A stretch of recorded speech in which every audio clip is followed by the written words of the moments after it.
Well, it's a BNB again. Batla Bantan Boom again. Let's have music. Yeah. Ndaitoshuwira kuyenda mberi asi ndekandikoni kuti ndidzoke shure ngeperi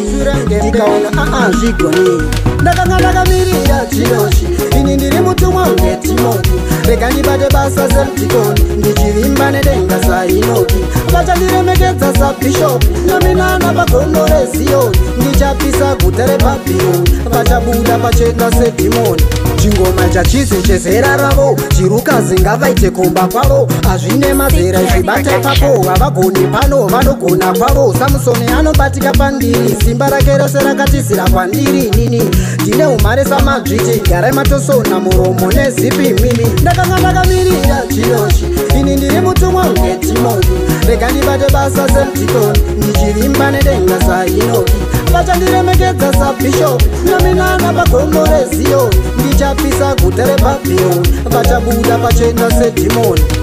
handikwatiswe munondo unopisa handibatike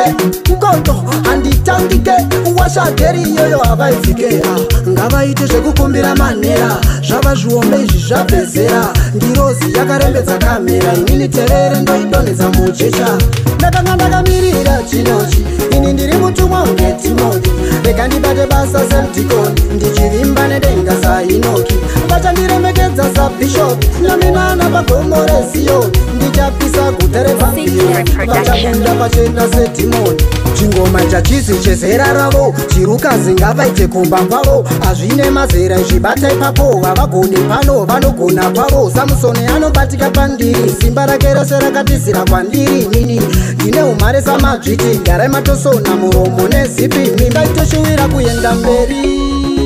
asi ndega ndigoni kuti ndidzoke shure ngeperi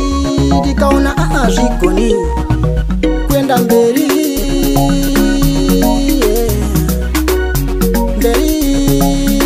zvigoni ndakanga ndakamirira chinochi ini ndiri mutumwa ngetimoti rega ndibate basa semtikoni ndichivimba nedenga sainoki vachandiremekedza sabhishopu nominana pagomo reziyoni ndichapisa guta repabhironi vachabuda pachena sedhimoni chingoma chachisi chezera ravo chirukazi ngavaite komba kwavo hazvine mazera izvibata ipapo havagoni pano vanogona kwavo samusoni anobatika pandiri simba rake rose rakatizira kwandiri nini ndine umhare samadzviti garai matosona muromo nezipi mimi ndakanga ndakamirira chinochi ini ndiri mutumwa ngetimoti rega ndibate basa semtikoni ndichivimba nedenga sainoki vachandiremekedza sabhishopu nominana pagomo reziyoni ndichapisa guta repabhironi vachabuda pachena sedhimoni